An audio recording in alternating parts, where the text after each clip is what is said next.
maison. C'est ça. Donc au départ, un oignon. Oui, un oignon coupé, un oignon taille moyen gros. Voilà, nous on a pris du blanc. Je sais pas si de toute façon j'ai l'impression que c'est toujours du blanc. C'est très bien. Ok.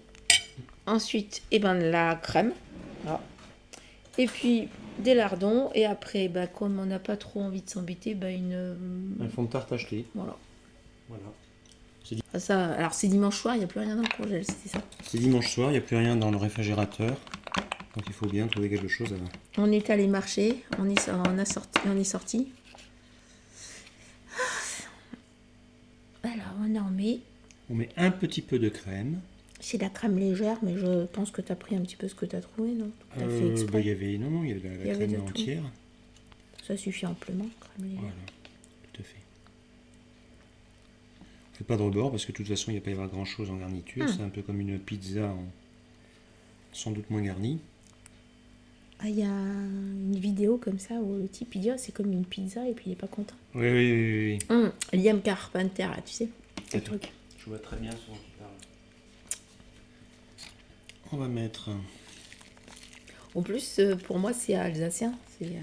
Oui, parce que c'est plus de là-bas qu'on connaît ça, alsacien. Mais ils ont l'air d'en manger en Allemagne. Lorraine, je pense que ça a franchi la frontière d'une manière ou d'une autre, dans un sens ou dans l'autre. Que ça leur a plu. De toute façon, ce type de plat étant partagé très souvent, c'est comme la cuisine grecque, la cuisine turque, tu as des éléments communs. Ah ouais. Peut-être pas le dire trop fort des fois. Flammkuchen, c'est quoi? C'est alsacien ou c'est allemand? C'est une très bonne question. Parce que je crois qu'en Alsace, c'est tarte flambée que tu vois sur les menus. Tu as les deux.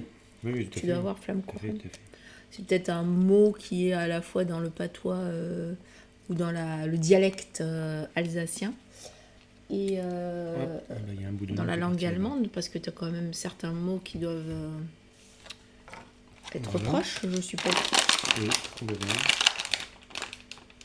Alors, après, on va rajouter des petits morceaux de lard. Alors, ça, c'est un petit morceau, ça. Ça, c'est un gros morceau. Pas grave, il sera pour moi. C'est pas des morceaux de lard, c'est des morceaux de gras. Le gras, j'essaie de le garder. Et tout ça, c'est du porc. Et pareil, ils mangent beaucoup de porc, même en Bavière ou en Allemagne, ils mangent beaucoup de porc également. Le porc, c'est quand même l'animal de base dans toutes ces cultures. Ces cultures, autrefois, Noël, ce que tu allais tuer pour... L'animal poubelle. Enfin, l'animal que tu veux dire qui mangeait les restes, c'est ça que tu veux dire. Tout à fait, complètement. Tu fais pas manger les restes à une vache.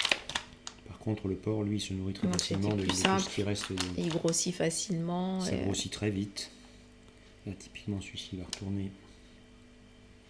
Bon, il y en a beaucoup, c'est vrai, mais bon. Encore une fois. Même que ça fasse un repas. Voilà, on va mettre un coup de poivre là-dessus et puis au four. Et un peu de sucre en poudre. Non. Pas de curcuma, de cannelle. Non plus. Ça fait pas de tupi. C'est pas tupi.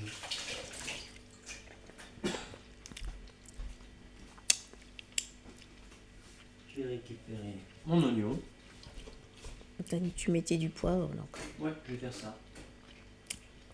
Pas d'huile d'olive, régime méditerranéen, pas du tout. Pas tout à fait. Peut-être quelques feuilles de salade. À côté, oui, complètement. C'est ce qui permet d'alléger un petit peu le dispositif. Bon, c'est vrai que nous, on le fait à la maison. Ça, c'est bien, au restaurant et tout. C'est sympa comme les pizzas qui peuvent être au restaurant. Tu les vois faire la pâte et tout. Mais enfin, après, c'est pas du tout le même prix. C'est pas tout à fait le même prix. Bon, on est arrivé à un âge où on n'est pas forcément désireux de... Oh, mais même, même sans ça, faut avoir envie de sortir. De sortir complètement. Voilà, un petit peu de poivre. Et voilà. Et c'est prêt à partir. Ça va être bien bon. Ouais, on va prendre un petit coup de chaud.